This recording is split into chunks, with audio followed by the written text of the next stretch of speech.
কাছে এবং দূরে দেশ ও বিদেশের সকল তরিকার ভাই ও বোনদের প্রতি আমার সালামুন আলাইকুম। আমরা সকলে একটা বিষয়ে অবগত, সেটা হলো সালাত। সেই সালাত সমগ্র কোরআন শরীফের মধ্যে ৮২ বার আল্লাহ পাক রব্বুল আলামিন এই কথাটা উল্লেখ করেছেন, যেটাকে আমরা এক কথায় বলে থাকি নামাজ বলে থাকি। এটা আমাদের প্রচলিত ভাষা এসে গেছে। তা এই নামাজটাকে আমরা এটা বাংলা ভাষা মনে করি, কিন্তু আদৌ নামাজ বাংলা ভাষা নয়। কিন্তু ওই কোরআন শরীফের মধ্যে যে সালাত কথাটা এসেছে, এইটা শুধু ৮২ বার নয়। সালাত এসেছে, সালাওয়াত এসেছে, সাল্লু এসেছে, তুসাল্লি এসেছে, সাল্লিম এসেছে। এই ধরনের মোট ৮২টা শব্দ আল্লাহ পাক রব্বুল আলামিন কোরআন শরীফের মধ্যে নাযিল করেছেন। তাহলে এখান থেকে কি বোঝা গেল?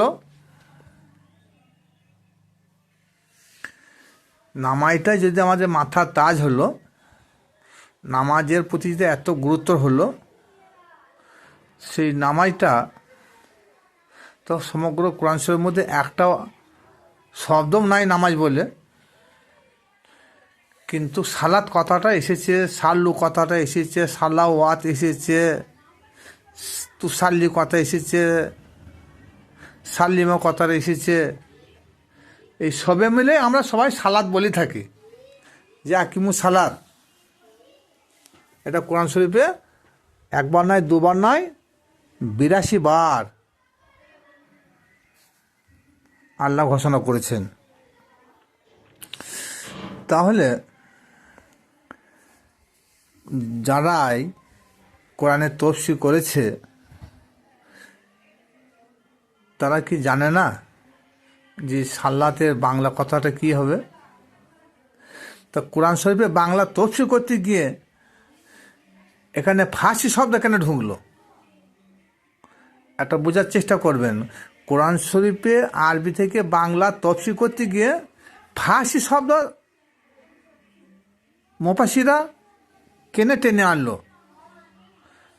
কারণ একটাই, সালাতের বাংলা কথাটা আজ পর্যন্ত ওই হুজুররা আমাদের কোনোদিন বলে নাই, আর না বলার জন্যেই সালাতের বিনিময়ে নামাজটাকে ঢুকিয়ে দিয়েছে, যেটা ফার্সি শব্দ। কিন্তু নামাজের ফার্সি কি, বাংলা কি? ফার্সি শব্দ হলো নামাজ। নামাজের বাংলা অর্থ হলো প্রার্থনা করা, অর্চনা করা।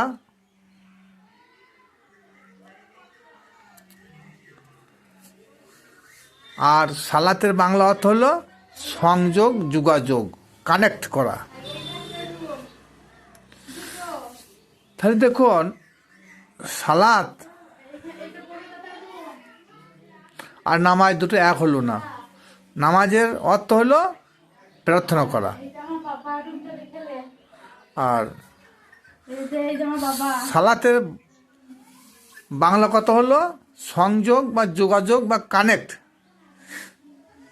এই কথাটা যদি লিখতো, তাহলে বর্তমান যারা একটা উচ্চ শিক্ষায় শিক্ষিত, তাদের মনে একদিন হয়তো প্রশ্ন জাগতো, তাই তো সালাত মানে যদি যোগাযোগ হলো বা কানেক্ট হলো বা সংযোগ হলো, কে কার সঙ্গে সংযোগ রাখছি, কে কার সঙ্গে সংযোগ করবে, কে কার সঙ্গে কানেক্ট করবে, এটা তো মনের মধ্যে একটা প্রশ্ন এসে যায়।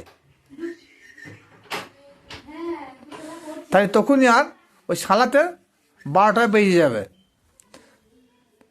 তখন এই প্রচলিত নামাজ আর থাকলো না।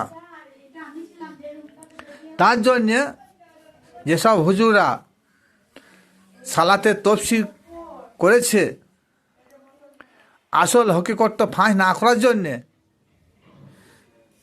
নামাজকে টেনে দিয়েছে। কারণ নামাজ হলে মসজিদে যেতে হবে, রুকু সিজদা করতে হবে, সুবহান রব্বিয়াল বলা হইতে হবে, সুবহান রব্বিয়াল আজিম বলতে হবে, তাশাহুদ পড়তে হবে। কিন্তু এগুলো সব নামাজের মধ্যে, এগুলো হচ্ছে প্রার্থনা করা।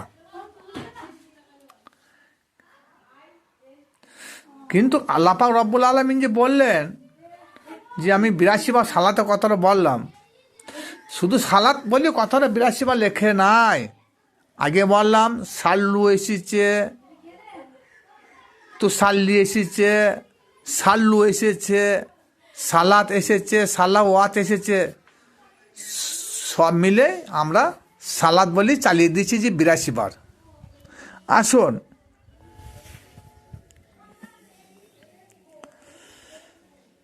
সাল্লুকে সূরা আহজাবে কি মানে করেছে দেখা যাক। সূরা আহজাব 33 নম্বর সূরা 56 নম্বর আয়াতে, এই আয়াতে আল্লাহ পাক রব্বুল আলামিন কি বলেছেন? ইন্নাল্লাহা ওয়া মালাইকাতাহু ইউসাল্লুনা আলান নবী ইয়া আইয়ুহাল্লাযীনা আমানু সাল্লু আলাইহি ওয়া সাল্লিমু তাসলিমা। প্রচলিত অর্থ যেটা আমাদের চোখের সামনে অ্যাভেলেবেল ভেসে বেড়াইছি বা আমরা কানে শুনতে পাই বা পেয়েছি, কি সেটা?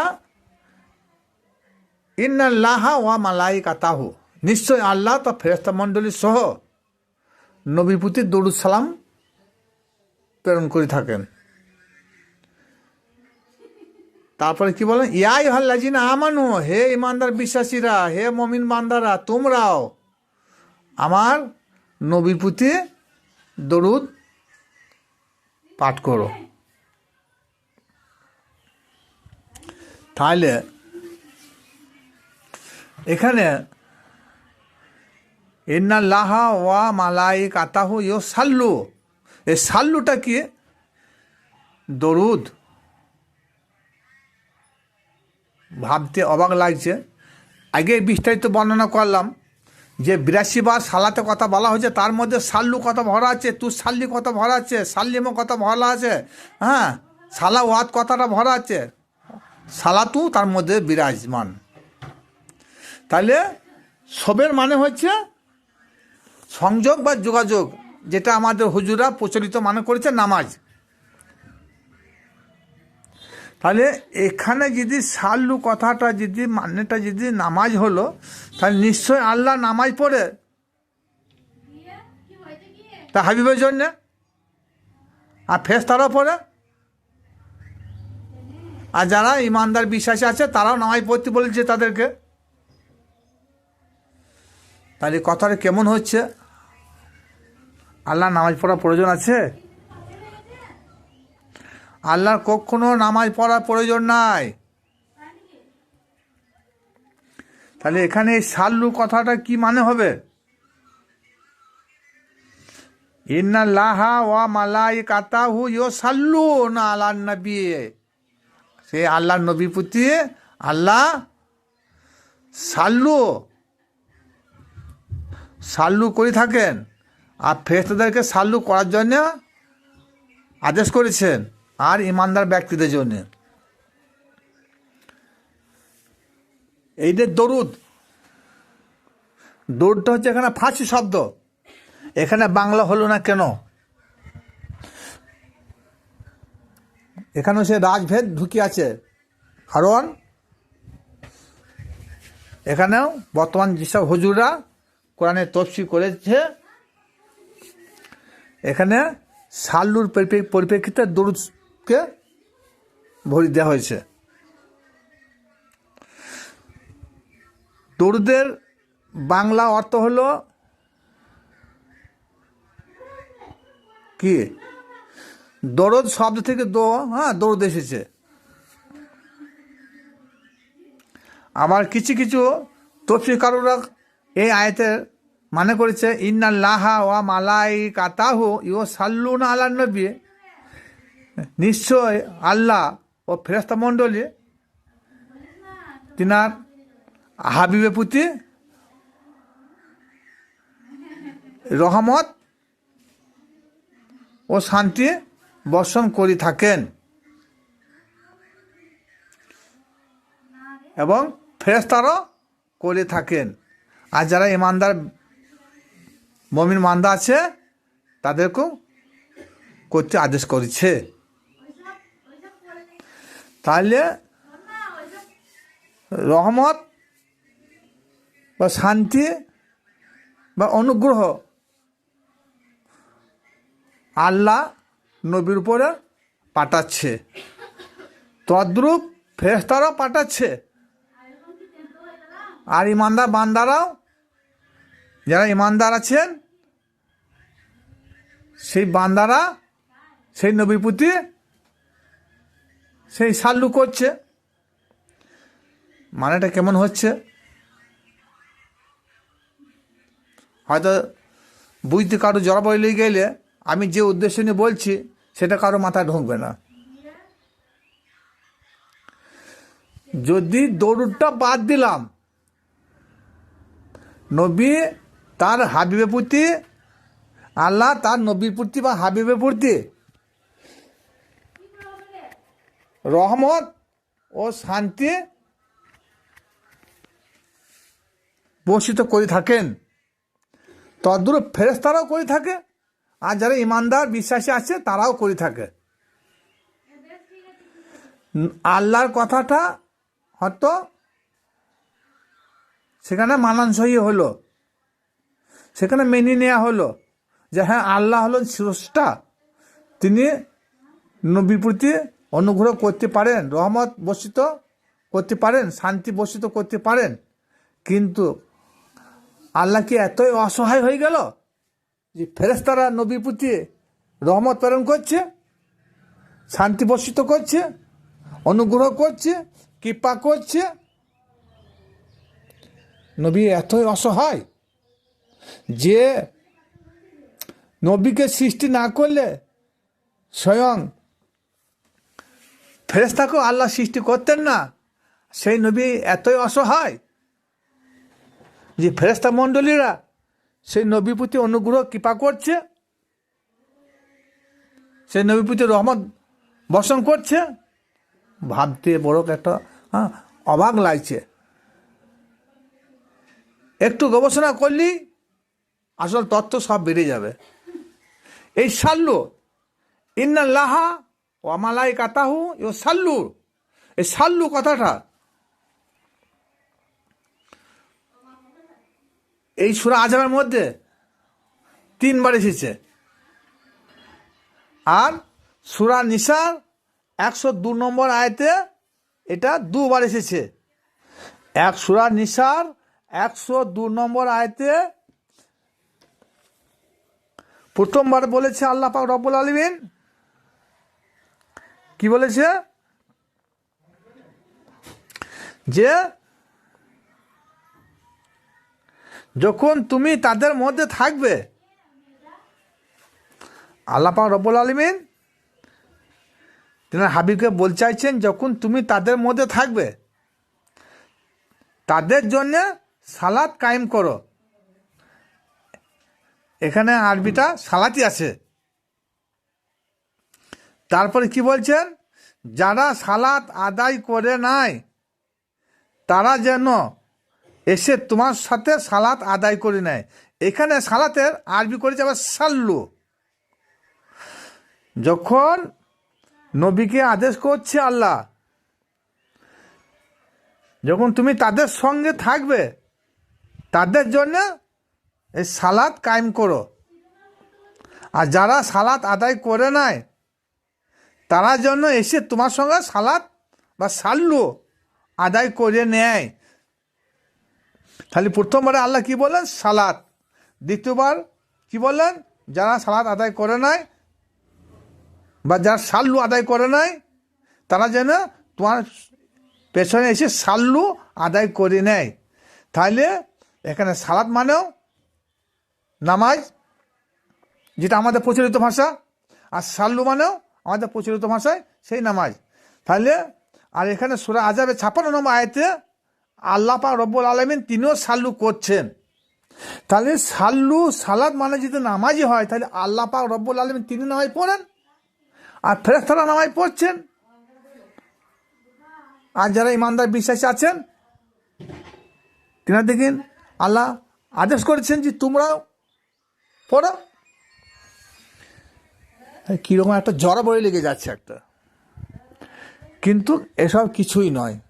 আমি একটা আপনাদের সম্মুখে এই আয়াতের মানেটা তুলে ধরছি, তাহলে পরিষ্কার বুঝতে পারবেন।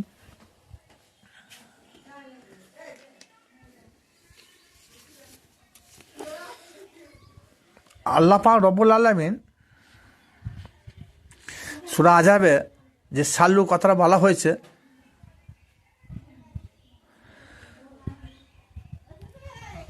এই সাল্লু বা সালাত, আগে বলা হয়েছে যে সালাতের বাংলা অর্থ হলো সংযোগ বা যোগাযোগ বা কানেক্ট। তাহলে নিশ্চয়ই আল্লাহ তার পেয়ারা হাবিব নবী মোহাম্মদ মুস্তাফা সাল্লাল্লাহু তাআলা আলাইহি সাল্লামের সঙ্গে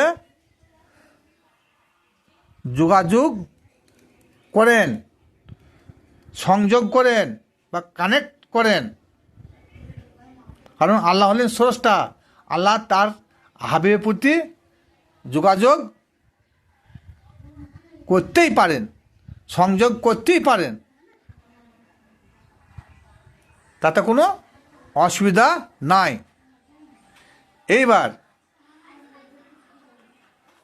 ফেরেশতারা কি করবেন? হ্যাঁ, ফেরেশতারা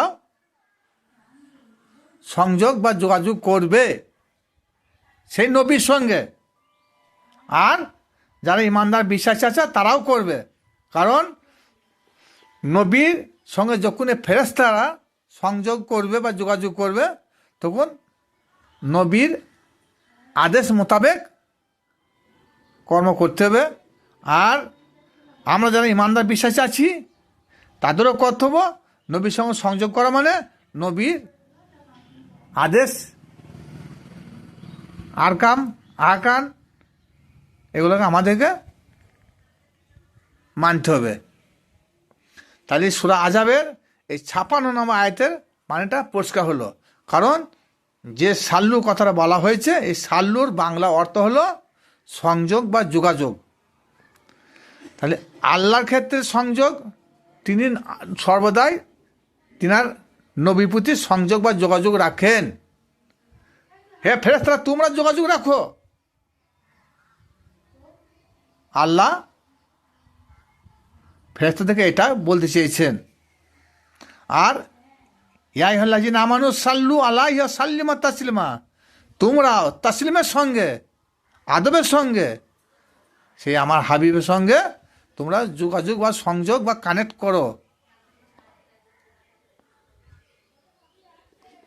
এই হলো সূরা আযাবের মানে। তাহলে প্রচলিত যে মানে, সে মানেটা হলে তাই হতো।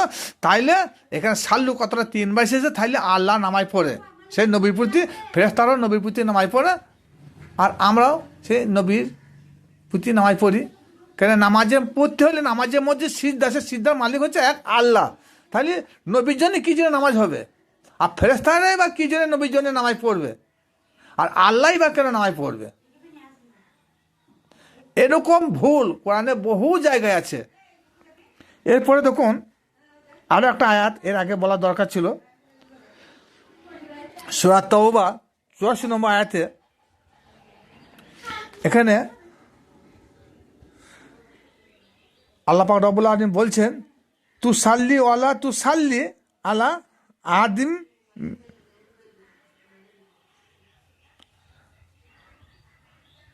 তু সাল্লি আলা আহাদিম মিনহুম মাতা আবাদা, তাদের মধ্যে যারা মারা গিয়েছে সেই মৃত্যুর ব্যক্তির নামাজ তুমি পড়বে না। এটা আল্লাহ পাক রব্বুল আলামিন তার নবীকে একটা হুঁশিয়ারি সংকেত দিচ্ছে। একটা এমনকি কবরের ধারের পাশেও দাঁড়াবে না, কারণ তারা তোমাকে এবং আমাকে, আল্লাহ তার রসুলকে অস্বীকার করেছে। অস্বীকার করা মানে সে কাফের। কাফেরদের নামাজে তুমি দাঁড়াবে না। যারা কাফের, যারা মৃত্যুবরণ করেছে তাদের নামাজ পড়তে যাবে না, এমনকি সে কবরের পাশে দাঁড়াইতেও নিষেধ করেছে। তাহলে এই সূরা তওবা 84 নম্বর আয়াতের যেটা মূল বক্তব্য হলো, এখানে আল্লাহ পাক রব্বুল আলামিন বলছেন ওয়ালা তুসাল্লি, এবং নামাজ আদায় করো না ওদের হতে যারা মারা গেছে। এখানে যারা বোঝাচ্ছে ওদের বলতে যারা কাফের, যেমন আব্দুল্লাহ ইবনে উবাই ইবনে সুলুল। আব্দুল্লাহ ইবনে উবাইয়ের পিতা মারা গিয়েছিল, তিনি একজন কাফের সম্প্রদায়ের লোক ছিলেন এবং বিশ্ববিখ্যাত মুনাফিক। তার জন্য আল্লাহ পাক রব্বুল আলামিন বলেন যে ওই মুনাফিকদের মধ্যে যারা মৃত্যুবরণ করেছে, আর সবাই তো মুনাফিক, ওদের মধ্যে যারা মৃত্যুবরণ করেছে তাদের নামাজ তুমি পড়তে যেও না, এমনকি কবরের ধারে পাশেও দাঁড়াইও না, কারণ ওরা তোমাকে আমাকে অস্বীকার করেছে, আর তোমাকে আমাকে যারা অস্বীকার করে তারা কাফের। তাহলে দেখুন এখানেও সাল্লি মানে নামাজ। তাইলে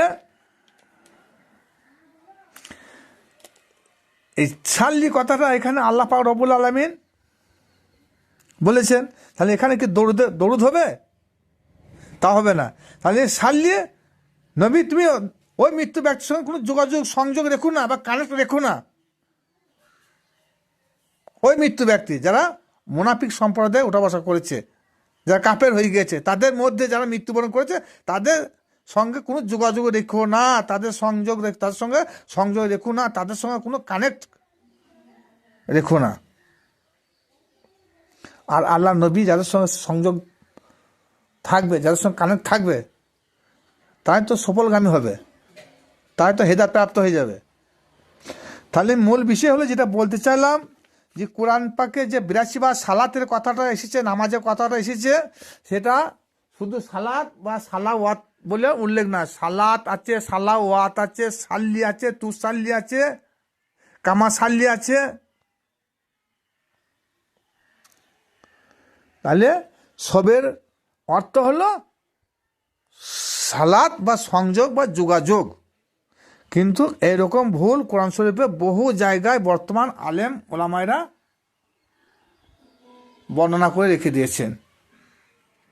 খুব সংক্ষিপ্ত তুলে ধরলাম, যা বোঝাইতে চাইলাম যে সালাতে শব্দ যোগাযোগ, সাল্লু শব্দ অর্থ যোগাযোগ বা সংযোগ।